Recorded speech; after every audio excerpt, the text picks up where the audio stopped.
freshness. Feel the softness. DQ 78 TFM Grade 1 Soap.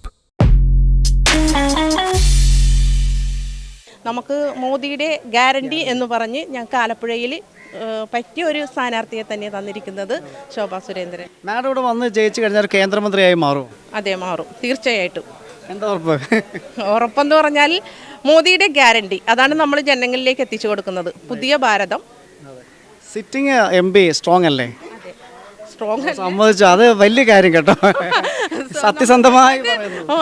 അവിടെ വിജയം ഇരിക്കട്ടെ, സത്യസന്ധതയിൽ വിജയമുണ്ട്. അല്ല, നമ്മൾക്കെതിരായിട്ട് നിൽക്കുന്നവരെ എപ്പോഴും നമ്മൾ നെഗറ്റീവ് പറഞ്ഞ് അകറ്റി നിർത്തണ ഒരു നമ്മളോട് ചേർത്ത് നിർത്താൻ പറ്റുന്ന രീതിയിൽ ഞാൻ സത്യസന്ധമായിട്ടാണ് പറയുള്ളൂ കാര്യങ്ങൾ. കാരണം എന്ന് വെച്ചാൽ ഞാനൊരു CPM പഠിച്ചുകൊണ്ടിരുന്ന കാലത്ത് ഒരു SFI നേതാവായിരുന്നു. അതിനുശേഷം CPMലേക്ക് വന്നു. CPMൻ്റെ ഒരു പ്രവർത്തകയായിരുന്നു. 2017 ശബരിമല പ്രശ്നത്തോടനുബന്ധിച്ചാണ് ഞാൻ BJPയിലേക്ക് വന്നത്. കനലിനൊരു തിരി. അദ്ദേഹം 20 പേരിൽ പടവെട്ടി ഒരു സീറ്റ് പിടിച്ച ഒരാളാണ്. അപ്പോൾ ആ ഒരു ശക്തി പ്രഭാവം, ഉള്ളിൽ കിടക്കുന്ന രക്തം തിളയ്ക്കുന്ന ഒരു പ്രഭാവം അദ്ദേഹത്തിനുണ്ട്. പക്ഷേ അദ്ദേഹത്തിൻ്റെ കഴിവുകൾ അംഗീകരിക്കുകയും ചെയ്യുന്നു. അതിനെയും കടത്തി വെട്ടി ഒരു BJP കാൻഡിഡേറ്റ് വിജയിക്കുമെന്ന് പറയുമ്പോൾ താങ്കളുടെ ഉള്ളിൽ ഒരു ശക്തി പ്രഭാവമുണ്ട്. അത് തീർച്ചയായിട്ടും ഉണ്ട് ശക്തി. ഫസ്റ്റ് അടിക്കാൻ പോകുന്ന KC വേണുഗോപാലാണോ? എന്താണ് ഉറപ്പ്? ഉറപ്പിൻ്റെ ഉറപ്പല്ല, എൻ്റെ ഉറപ്പാണ്. എന്തൊക്കെ പ്രവർത്തനമാണ് അവർ കഴിഞ്ഞ വർഷങ്ങളിൽ കാണിച്ചു വെച്ചിരിക്കുന്നത്? അവർ തീർക്കാനുള്ള പദ്ധതികൾ ഏറെയില്ലേ? ഇഷ്ടംമാരുണ്ട്. അങ്ങനെ അതിലേക്ക് കടക്കാൻ ഞാൻ ആഗ്രഹിക്കുന്നില്ല. അങ്ങനെ കടക്കുകയാണെങ്കിൽ ഇഷ്ടംമാർ എല്ലാ വശത്തു നിന്നും തുടക്കം തൊട്ട് ഇന്ത്യക്ക് സ്വാതന്ത്ര്യം കിട്ടിയപ്പോൾ മുതൽ തെറ്റായ നയങ്ങളാണ്. നമ്മുടെ വിഷയം എന്ന് പറഞ്ഞാൽ ഹൈക്കമാൻഡിന് എപ്പോഴും ഉപദേശം കൊടുക്കുന്ന, ഹൈക്കമാൻഡിന് ബുദ്ധി പകരുന്ന KC വേണുഗോപാൽ തന്നെയാണോ ഇവിടുത്തെ ഐക്യം? അത് തന്നെ തീർച്ചയായും. പാർട്ടിയല്ല, പുള്ളിയുടെ വ്യക്തിപരമായ അദ്ദേഹത്തിന് പാർട്ടിയിൽ നിന്ന് തന്നെ എതിർപ്പ് ഉണ്ടല്ലോ. ഉണ്ട്. അത് തന്നെ പറഞ്ഞത്, പുള്ളിയോടുള്ള സ്നേഹം കൊണ്ടാണ് പറഞ്ഞത്. പുള്ളിയോടുള്ള വ്യക്തിപരമായ ഇതുകൊണ്ട് പറയണം. കരുത്തുറ്റ മണ്ഡലമായ കേരളത്തിൻ്റെ മധ്യമണ്ഡലമായ ഈ ആലപ്പുഴ മണ്ഡലത്തിൽ ആര് വിജയിക്കും? അത് KC വേണുഗോപാൽ തന്നെയല്ലേ. അദ്ദേഹത്തിന് പ്രധാന വിജയിക്കുന്ന ഘടകങ്ങൾ എന്തൊക്കെയാണ് സാർ? നല്ല നല്ല കാര്യങ്ങളൊക്കെ ചെയ്തിട്ടുണ്ടല്ലേ. അത് എന്തൊക്കെ ഒന്ന് എക്സ്പ്ലെയിൻ ചെയ്യും. ഇപ്പോൾ ഓരോ ഗവൺമെൻറ് സ്ഥാപനങ്ങളൊക്കെ പോയി കണ്ടു കഴിഞ്ഞാൽ അറിയാൻ പറ്റും നമുക്ക്. പുള്ളി ചെയ്തേക്കണ നല്ല പ്രവൃത്തികളൊക്കെ കാണാൻ മനസ്സിലാക്കാൻ പറ്റും. അത് സ്കൂളായാലും ഗവൺമെൻറ് സ്കൂളായാലും ഹോസ്പിറ്റലുകളാണെങ്കിലും പുള്ളിയുടേതായിട്ടുള്ള രീതിയിൽ പുള്ളി നിന്ന് ജയിച്ച സമയത്തുള്ള ചെയ്തേക്കണ നല്ല കാര്യങ്ങൾ. സാർ, ഇടതും വലതും മാറി മാറി ഭരിക്കുകയാണ്. പക്ഷേ എന്നാലും ഇവിടുത്തെ ജനങ്ങളെ ഞങ്ങൾ കണ്ടപ്പോൾ ഒത്തിരി ന്യൂനതകളുണ്ട്. അടിസ്ഥാനമായ പല ഘടകങ്ങളും മുന്നോട്ടേക്ക് വരാനുണ്ട്. എന്തൊക്കെയാണ് ആ ഘടകങ്ങൾ? നമ്മുടെ സ്ഥാനാർത്ഥി വിജയിച്ചു വന്നാൽ അതെല്ലാം പരിഹരിക്കപ്പെടുമോ? കേന്ദ്രത്തിൽ അത് ഉന്നയിക്കപ്പെടുമോ? തീർച്ചയായിട്ടും ഈ ഏപ്രിൽ മാസം 26 നടക്കുന്ന ലോക്സഭാ തെരഞ്ഞെടുപ്പിൽ ആലപ്പുഴ നിയോജകമണ്ഡലത്തിൽ നിന്നും ശ്രീമതി ശോഭാ സുരേന്ദ്രൻ അവർകളാണ് ഇവിടെ മത്സരിക്കുന്നത് NDA സ്ഥാനാർത്ഥിയായിട്ട്. തീർച്ചയായിട്ടും കഴിഞ്ഞ 60 വർഷത്തിന് മേലെയായി ഇടതും വലതും മാറി മാറി കേരളവും അല്ലെങ്കിൽ ഭാരതവും ഭരിച്ച് വളരെ ദയനീയാവസ്ഥയിലാണ് വെച്ചിരിക്കുന്നത്. അതിൽ നിന്നൊരു മോചനം നമുക്ക് വേണം. നമ്മുടെ ആരാധ്യനായ പ്രധാനമന്ത്രി ശ്രീ നരേന്ദ്രമോദിജി ഈ കഴിഞ്ഞ 10 വർഷമായിട്ട് നടപ്പിലാക്കിയിട്ടുള്ള സാധാരണ ജനങ്ങൾക്ക് വേണ്ടിയിട്ടുള്ള ജനകീയമായ പദ്ധതികൾ എല്ലാം തന്നെ മറ്റ് സംസ്ഥാനങ്ങൾ നടത്തുന്നതോടൊപ്പം തന്നെ കേരളത്തിൽ നടപ്പാക്കുന്നുണ്ട്. എന്നാൽ ഇവിടെ ഇപ്പോൾ ഭരിച്ചുകൊണ്ടിരിക്കുന്ന സർക്കാർ അതിനെല്ലാം മൂടി വെച്ചുകൊണ്ടും പേര് മാറ്റിക്കൊണ്ടുമൊക്കെയാണ്. അവരുടെ പേരാണ് എടുക്കുന്നത്. അതെ, തീർച്ചയായിട്ടും അതാണ് ഇപ്പോൾ ചെയ്തുകൊണ്ടിരിക്കുന്നത്. എന്നാൽ ജനങ്ങൾക്കതെല്ലാം മനസ്സിലായി.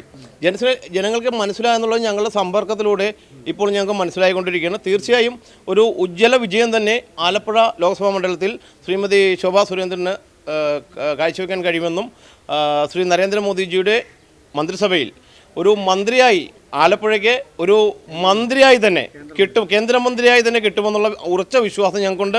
തീർച്ചയായിട്ടും സാധാരണക്കാരായ ജനങ്ങളുടെ എല്ലാ, പ്രത്യേകിച്ചും വനിതകളുടെ അല്ലെങ്കിൽ സ്ത്രീകളുടെ, അമ്മമാരുടെ ഒക്കെ പ്രശ്നങ്ങൾക്ക് ഒരു പരിഹാരം കാണുമെന്ന് ഞങ്ങൾക്ക് ഉറച്ച വിശ്വാസമുണ്ട്.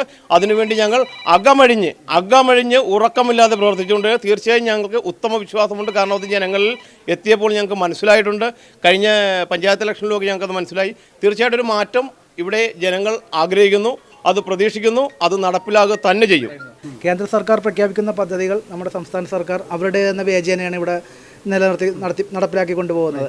എന്നാൽ നമ്മൾ സർക്കാരിൻ്റെ ഓരോ പദ്ധതികളും ജനങ്ങളിലേക്ക് എത്തിക്കുന്നതിൻ്റെ ഭാഗമായി ഗൃഹസന്ദർശനം നടത്തുമ്പോൾ ഇങ്ങനെ പറയുമ്പോഴാണ് അവരറിയുന്നത്. ഇവിടെ അടുത്ത് തന്നെ മുദ്ര യോജന, ഉജ്ജൽ യോജന, ജൽജീവൻ മിഷൻ, കിസാൻ സമ്മാൻ നിധി, ഞങ്ങളിവിടെ ഒരു വലിയൊരു ക്യാമ്പയിൻ തന്നെ നടത്തിയായിരുന്നു. ആയുഷ്മാൻ ഭാരത് പദ്ധതി എന്ന് പറഞ്ഞാൽ കുറേ അധികം ആൾക്കാർക്ക് ഇതിന് വളരെ പ്രധാനം കാർഡ് ഉണ്ട്, ഇത് എന്തിനാണെന്ന് പോലും അറിയാണ്ട് വെച്ചിട്ടിരിക്കുകയാണ്. അതെ അതെ, തൊഴിലുറപ്പ് കൂലി ഈ ദിവസം കൂട്ടി ഏപ്രിൽ 1 മുതൽ 346 രൂപയായിട്ട് വർദ്ധിപ്പിച്ചിരിക്കുകയാണ്. അങ്ങനെ ഒത്തിരി പദ്ധതികൾ സർക്കാരിൻ്റെ ഉണ്ട്.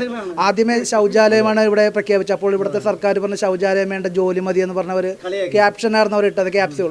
ആ ക്യാപ്സ്യൂൾ മാറ്റി. അത് കഴിഞ്ഞ് പ്രധാനമന്ത്രി ആവാസ് യോജന പദ്ധതി പ്രഖ്യാപിച്ചു. അത് കഴിഞ്ഞ് വൈദ്യുതി, ഫ്രീ വൈദ്യുതി കൊടുത്തു, ഗ്യാസ് കൊടുത്തു, കുടിവെള്ളം കൊടുത്തു, ജോലി കൊടുക്കാൻ വേണ്ടി മുദ്രാ ലോൺ കൊടുത്തു, കിസാൻ സമ്മാൻ നിധി വഴി പൈസ കൊടുത്ത് ക്രെഡിറ്റ് കാർഡ്, അങ്ങനെ ഒത്തിരി അനവധി പദ്ധതികൾ മോദി സർക്കാർ പ്രഖ്യാപിച്ചത് ഇവിടുത്തെ ജനങ്ങൾ ഏതാണെന്ന് പോലും അറിയാത്ത വിധം ഇവിടുത്തെ സർക്കാർ മാറ്റിമറിക്കുകയാണ്. ഏറ്റവും വലിയ പദ്ധതി പ്രധാനമന്ത്രി ആവാസ് യോജന പദ്ധതി, അതിവിടെ ലൈഫ് മിഷൻ എന്ന പേരിൽ നടപ്പിലാക്കി അതിൻ്റെ പേരിൽ കോടികൾ അഴിമതി നടത്തിക്കൊണ്ടിരിക്കുകയാണ്. ആരിഫ് തന്നെ ഇരിക്കും. കാരണം 20 സീറ്റിൽ ഒരു സീറ്റ് നേടിയെടുത്ത ആരിഫ് തന്നെ. ഇനി ആരിഫ് തന്നെ ഇരിക്കും. അങ്ങനെ ഒരു എക്സ്പീരിയൻസ് ഉണ്ടല്ലേ? എക്സ്പീരിയൻസ് ഉണ്ട് ഇവിടെ. ജനങ്ങൾ പുള്ളിയുടെ അദ്ദേഹത്തിൻ്റെ കൂട്ടത്തിൽ എപ്പോഴും ഉണ്ട്. എന്തൊക്കെ തന്ത്രങ്ങളാണ്, എന്തൊക്കെ ആശയങ്ങളാണ് അദ്ദേഹം ഇവിടെ കഴിഞ്ഞ പ്രാവശ്യം കാഴ്ചവെച്ചതും ഈ പ്രാവശ്യം കാഴ്ചവെക്കാൻ ഇപ്പോൾ നടന്നുകൊണ്ടിരിക്കുന്നു? പഴയത് ഇപ്പോൾ നടന്നുകൊണ്ടിരിക്കുന്നത് പിന്നെയും പൂർത്തിയാകാനുണ്ട്. അദ്ദേഹം തന്നെ വരണമെന്നാണ് ജനങ്ങളുടെ ആഗ്രഹം. അദ്ദേഹത്തിന് ആകർഷണീയമായ ഘടകങ്ങൾ എങ്ങനെയാണ് ജനങ്ങളോട് ഇടപെടുമ്പോൾ നേരിട്ട് ഉള്ള അനുഭവങ്ങൾ പറയൂ ചേട്ടാ. നേരിട്ട് എല്ലായിടത്തും പുള്ളി എത്തിച്ചേരുന്നുണ്ട്. അങ്ങനെ ഒരു അനുഭവം ഉള്ളതുകൊണ്ട് അദ്ദേഹം തന്നെ ജയിക്കുള്ളൂ. ശോഭാ സുരേന്ദ്രൻ. എന്താണ് കാര്യം? ഇവിടെ LDF-ഉം UDF-ഉം മാറി പഠിച്ചിട്ട് എന്താ ഇവിടെ കാണിച്ചു വെച്ചിരിക്കുന്നത്? തേർഡ് ഓപ്ഷൻ വേണം, ഒരു പുതിയൊരു ഓപ്ഷനിലേക്ക് വേണം. മൂന്നാം മുന്നേ എന്തായാലും വേണമല്ലോ. അപ്പോൾ ശോഭാ സുരേന്ദ്രൻ പ്രശ്നം ജയിക്കട്ടെ. ഒരു എല്ലാ ജനങ്ങളും ചിന്തിക്കുന്നുണ്ടോ? ചിന്തിച്ചാൽ കൊള്ളാം. ചിന്തിച്ചാൽ കൊള്ളാം. ജനങ്ങൾ മാറി ചിന്തിച്ചാൽ നല്ലതായിരിക്കും. അല്ലെങ്കിൽ ഇനി ഇതുപോലെ പെൻഷനും മുടങ്ങും, റേഷനും മുടങ്ങും, എല്ലാം മുടങ്ങും. അത് തന്നെ. മോദിയുടെ ഗ്യാരണ്ടിയിൽ എല്ലാം ഉറപ്പാണോ? മോദിയുടെ ഗ്യാരണ്ടി ആണല്ലോ. അതല്ലേ ജനം കണ്ടുകൊണ്ടിരിക്കുകയല്ലേ ഇത്. ഇവിടെ കോൺഗ്രസിൻ്റെ, ഇടതിൻ്റെയും BJP-യുടെയും പ്രതികരിക്കുന്ന ആൾക്കാരുണ്ട്, സ്ഥാനാർത്ഥികൾ ഈ മണ്ഡലത്തെ പ്രതികരിക്കുന്നവരാണ്. അപ്പോൾ ജനപ്രിയനായ ആൾ ഇതിൽ ഏത് പാർട്ടിയുടെയാണ്? ഇവിടെ ഇപ്പോൾ വേണുഗോപാലാണ്. എനിക്കൊക്കെ താല്പര്യം വേണുഗോപാലിനെ. ഇവിടെ മൂന്നാമത് വരുന്ന കാൻഡിഡേറ്റ് ആരാണ് ഒട്ടും ജനപ്രിയമല്ലാത്ത? ജനപ്രിയമല്ലാത്തതായിട്ട് എനിക്ക് അങ്ങനെ പറയാനൊന്നുമില്ല. അവർ രണ്ടുപേരും എല്ലാവരും ഇപ്പോൾ ആരിഫ് സാറാണെങ്കിലും നല്ലപോലെ മത്സരിക്കുന്ന ആളാണ്. ഞാനത് ഒരു ഇത് വെച്ച് പറഞ്ഞെന്ന് മാത്രമേ ഉള്ളൂ. നല്ലൊരു കാൻഡിഡേറ്റ് തന്നെയാണ് ആരിഫ് സാർ. കഴിഞ്ഞ പ്രാവശ്യം ജയിച്ച ഒരേ ഒരു ഇടതുപക്ഷത്തിലെ സ്ഥാനാർത്ഥി 20-ൽ 19 UDF നേടിയപ്പോൾ ഒരേ സ്ഥാനാർത്ഥി ജയിച്ചത് ആരിഫ് സാറാണ്. അദ്ദേഹം ഇവിടെ ജനപ്രിയനായിട്ട് പല കാര്യങ്ങളും നടത്തുന്നതായിട്ട് നമുക്ക് അറിവ് കിട്ടിയിട്ടുണ്ട്, ജനങ്ങൾ പറയുന്നുണ്ട്. ഈ പ്രാവശ്യം അദ്ദേഹം നിൽക്കുമ്പോൾ ഒന്നുകൂടെ ഒരു ആധികാരികതയും വ്യക്തമായ ഭൂരിപക്ഷം അദ്ദേഹത്തിന് കിട്ടേണ്ടതല്ലേ? കിട്ടേണ്ടതാണ്. അതിനിപ്പോൾ നമുക്ക് ഇപ്പോഴത്തെ ഭരണത്തിൻ്റെ ആ ഒരു ഇതനുസരിച്ചുള്ള ഒരു ഇത് മാത്രമേ ഉള്ളൂ. അല്ലാതെ വേറെ കുഴപ്പമൊന്നുമില്ല. പുള്ളിയുടെ ഭാഗത്തൊന്നും അങ്ങനെയുള്ളതൊന്നും നല്ല ആളാണ്, കുഴപ്പമൊന്നുമില്ല. BJP-ക്ക് എന്തൊക്കെ സാധ്യതയാണ് ഉള്ളത്? BJP കേന്ദ്രത്തിൽ ഇപ്പോൾ നല്ല ഒരു പ്രവർത്തനം കാഴ്ചവെക്കുന്നുണ്ടെന്നുള്ള രീതിയിലാണ് ഇപ്പോൾ ഉള്ള സംസാരമൊക്കെ. അതിനെക്കുറിച്ചൊന്നും എനിക്ക് കൂടുതൽ പറയാനൊന്നുമില്ല. എന്ന് പറഞ്ഞാൽ ശക്തമായ ഒരു വനിതാ ലീഡറാണ്, ശക്തമായ വാഗ്മിയാണ്, സംസാരിക്കാനും പ്രസംഗിക്കാനും ഇതാണ്, നല്ലൊരിതാണ്. പക്ഷേ അതല്ല, നമുക്ക് പ്രതിപക്ഷമായിട്ടാണെങ്കിൽ ശക്തമായൊരു പ്രതിപക്ഷം ഇപ്പോൾ ഇല്ലാത്തൊരു സ്റ്റേജിലേക്കാണ് മാറിക്കൊണ്ടിരിക്കുന്നത്. അത് ഒരിക്കലും ശരിയായൊരു പ്രവണതയല്ല. നല്ലൊരു ശക്തമായൊരു പ്രതിപക്ഷം കൂടി വേണം. ഉണ്ടെങ്കിൽ മാത്രമേ ഉള്ളൂ അവർ ഭരണത്തിലും അവർക്കും ഒരു, അല്ലെങ്കിൽ അവർക്ക് തോന്നിയ പോലെ ഒരു ഇതായിരിക്കും. അത് അങ്ങനെ ഉണ്ടാകാൻ പാടില്ല. നിലവിൽ നിൽക്കുന്ന ആളാണ് ആരിഫ്. അദ്ദേഹത്തെ ജനം അടുത്തോ? അദ്ദേഹം എങ്ങനെയാണ്? വർക്ക് ഇത്തിരി കൂടി വേണ്ടതായിരുന്നു ആ സമയത്ത്. ഇതിപ്പോൾ അത്രയും വന്നിട്ടില്ല. അതുകൊണ്ട് ശോഭാ സുരേന്ദ്രൻ തന്നെ ജയിക്കും എന്നുള്ള ഉറപ്പ്. എന്തൊക്കെ ജനപ്രിയമായ കാര്യമാണ് ഇവിടെ ഇനി വേണ്ടി വരുന്നത്? വേണ്ടി വരുന്ന കുറേ കാര്യങ്ങളുണ്ട്. പറയാൻ നിന്ന് നമുക്ക് സമയം കിട്ടുകയില്ല. അതിന് മാത്രം ഉണ്ട് ഓരോ കാര്യങ്ങൾ പറയാനായിട്ട്. വലതുപക്ഷത്തിൻ്റെ വേണുഗോപാലിനെ കുറിച്ച് ഒരു വാക്ക് പറയാം. അദ്ദേഹത്തിൻ്റെ പ്രവർത്തനം എങ്ങനെ? അദ്ദേഹം കഴിഞ്ഞ 5 വർഷം വിട്ടു നിൽക്കുമായിരുന്ന മണ്ഡലത്തിൽ ഇപ്പോഴും അദ്ദേഹം കാര്യമായ പ്രവർത്തനം കാഴ്ചവെക്കുന്നില്ല എന്ന ജനഹിതം തിരിച്ചറിയാൻ നമുക്ക് പറ്റിയിട്ടുണ്ട്. അദ്ദേഹത്തിൻ്റെ സാധ്യതകളോട് എങ്ങനെയുണ്ട്? പുള്ളിയുടെയും കുറവായിരുന്നു. അതുകൊണ്ട് പുള്ളിക്കും ഇത്തിരി കുറവാണ് വന്നിരിക്കുന്നത്. അപ്പോൾ ഈ പ്രാവശ്യം ശോഭാ സുരേന്ദ്രൻ തന്നെ ജയിക്കും എന്നുള്ള ഉറപ്പിലാണ് ഞങ്ങൾ നിൽക്കുന്നത്. അതേപോലെയാണ് ഞങ്ങളിവിടെ പ്രവർത്തിച്ചുകൊണ്ടിരിക്കുന്നത്. ഇപ്പോൾ നമുക്കറിയാം, നമ്മൾ വനിതാ സംവരണം ഏർപ്പെടുത്താനായിട്ട് ആദ്യമായിട്ട് മുന്നിട്ടിറങ്ങിയ BJP-യാണ്. ഇപ്പോൾ കേരളത്തിൽ തന്നെയുള്ള പ്രതിനിധികളുടെ ഒരു അംഗത്വബലം വെച്ച് നോക്കിയാൽ നമുക്കറിയാം വനിതാ പ്രാതിനിധ്യത്തിന് ഏറ്റവും കൂടുതൽ ഊന്നൽ നൽകുന്നത് BJP തന്നെയാണ്. അതിൽ യാതൊരു സംശയമില്ല. മറ്റുള്ള രാഷ്ട്രീയ പാർട്ടികളെല്ലാം ഒരു വാക്കിലൊതുക്കുന്ന സ്ഥലത്ത് BJP പ്രാവർത്തികമായി കാണിക്കുകയാണ് ഉണ്ടായത്. അപ്പോൾ അത് വെച്ച് നോക്കുമ്പോൾ നമ്മുടെ ശോഭാ സുരേന്ദ്രൻ സ്ത്രീകൾക്ക് വേണ്ടി, കേരളത്തിലുള്ള സ്ത്രീകൾ നേരിടുന്ന കഷ്ടപ്പാടുകൾക്കും അടിച്ചമർത്തലുകൾക്കും വേണ്ടി ഒരു ശക്തമായൊരു പ്രതിനിധിയായിട്ട് നിലകൊള്ളുന്നതായിരിക്കും എന്നാണ് എൻ്റെ വിശ്വാസം. ഇടതിൻ്റെ സിറ്റിങ്സ് സീറ്റാണ്. അപ്പോൾ എത്ര ഭൂരിപക്ഷം പ്രഡിക്റ്റ് ചെയ്യുന്നത്? അല്ല, അതിനെക്കുറിച്ച് ഞാനിപ്പോൾ കമൻറ്റ് ചെയ്യുന്നില്ല. ഇടതിൻ്റെ സിറ്റിംഗ് സീറ്റ് ആണെന്നുണ്ടെങ്കിൽ ഇപ്പോൾ നമുക്കറിയാം ആരിഫിൻ്റെ ഒരു പങ്കാളിത്തം എന്താണെന്ന് വെച്ചാൽ നമുക്ക് മരണ വീടുകളിലെയും കല്യാണ വീടുകളിലെയും ഒരു സ്ഥിര സാന്നിധ്യം എന്നാലും അപ്പുറത്തേക്ക് നമുക്ക് വികസനപരമായിട്ട് കാര്യങ്ങൾ ചോദിക്കുകയാണെന്നുണ്ടെങ്കിൽ യാതൊരു സംഭാവനയും നമുക്ക് കാണാൻ സാധിക്കുന്നില്ല. നമ്മളെപ്പോഴും നമ്മുടെ രാഷ്ട്രത്തിൻ്റെ ദേശത്തിൻ്റെ മുന്നോട്ടുള്ള പോക്കിന് എപ്പോഴും വികസനം ഒരു പ്രധാന ഘടകമാണ്. അപ്പോൾ അത് ഇവിടെ നമ്മുടെ കേരളത്തിൽ നടക്കുന്നില്ല. കേരളത്തിൽ എത്ര സീറ്റ് പ്രതീക്ഷിക്കുന്നു ഭാരത് ജനതാ പാർട്ടിക്ക്? അല്ല, അതിനെക്കുറിച്ച് ഞാനിപ്പോൾ കമൻറ്റ് ചെയ്യുന്നില്ല. തൃശ്ശൂർ എങ്ങനെയാണ്? തൃശ്ശൂർ ഉറപ്പാണ്. തൃശ്ശൂരിൻ്റെ കാര്യത്തിൽ നമുക്ക് ഡൗട്ടൊന്നുമില്ല. ഇവിടെ BJP ഘടകത്തിന് എന്താണ് പ്രതീക്ഷ? നല്ല പ്രതീക്ഷയുണ്ട്. ഒരുപാട് മാറ്റമുണ്ട്. ഇപ്പോൾ ഞങ്ങൾ ജനങ്ങളുടെ ഇടയിലേക്ക് പ്രവർത്തിക്കാൻ ചെല്ലുമ്പോൾ തന്നെ നല്ല അഭിപ്രായമാണ്. കാര്യം ഇടത് വലത് പാർട്ടികൾ മാറി മാറി ഭരിച്ചിട്ട് ബുദ്ധിമുട്ടിലാണ് ജനങ്ങൾ. എല്ലാ കൊണ്ടും സാമ്പത്തികമായിട്ടും എഡ്യൂക്കേഷൻ്റെ നിലവാരം എല്ലാം വളരെ മോശമായ ഈ സാഹചര്യത്തിൽ BJPക്ക് വളരെ പ്രതീക്ഷയുണ്ട്. ഞങ്ങൾ വളരെ പ്രതീക്ഷയോടുകൂടിയാണ് പ്രവർത്തിക്കുന്നത്. വീടുകൾ കയറി ഇറങ്ങി പ്രവർത്തിച്ചിരുന്നോ? തീർച്ചയായും പോയായിരുന്നു. സത്യസന്ധമായി പറയുകയാണെങ്കിൽ അവിടെ വികാരം എന്താണ്? കൂടുതൽ വീട്ടിൽ എന്താണ് പറയുന്നത്? എല്ലാവരും BJPയുടെ ഒപ്പം തന്നെയാണ്. ഞങ്ങൾ ചെല്ലുന്നില്ല എന്ന് വെച്ചാൽ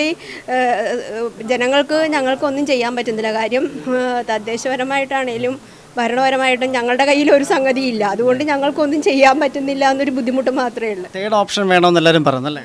വേണം. അതാണ് എല്ലാവരുടെയും അഭിപ്രായം. തന്നെ നന്നായിട്ട് നല്ല പ്രതീക്ഷയോടുകൂടി പ്രവർത്തിക്കുന്നു എല്ലാവരും. ആവേശം കൂടുകയാണ്. ആവശ്യം കൂടുതലുണ്ട്. കൂടുതൽ തന്നെയാണ് ആവശ്യം. എല്ലാവരും നല്ല സപ്പോർട്ടാണ്. കഴിഞ്ഞ കൊല്ലത്തെ കൂടെ അല്ല. എല്ലാവരും പറയുന്ന ഒരു മാറ്റം വേണം. മാറ്റം അവരും ആഗ്രഹിക്കുന്നുണ്ട്. അതുപോലെ തീർച്ചയായും നിങ്ങളോട് ഉന്നയിക്കുന്ന പ്രധാന ഘടകങ്ങൾ എന്തൊക്കെയാണ്? നമുക്ക് വികസനത്തിൻ്റെ തന്നെ മൊത്തം വികസനം തന്നെ. രണ്ടുപേരും മാറി മാറി ഭരിച്ചിട്ട് യാതൊരു ബലവും ഒരു മൂന്നാം മുന്നണി അവരും പ്രതീക്ഷിക്കുന്നു. അവരെ കൂടെ നമ്മൾ പരീക്ഷിച്ച് നോക്കാം. വാഗ്ദാനം നൽകിയിട്ട് മുടങ്ങിയ പദ്ധതികൾ എന്താണ് ഇടതും വലുതും? ഒത്തിരിയുണ്ട്. ഒന്നും പറയാൻ ഒത്തിരിയുണ്ട്.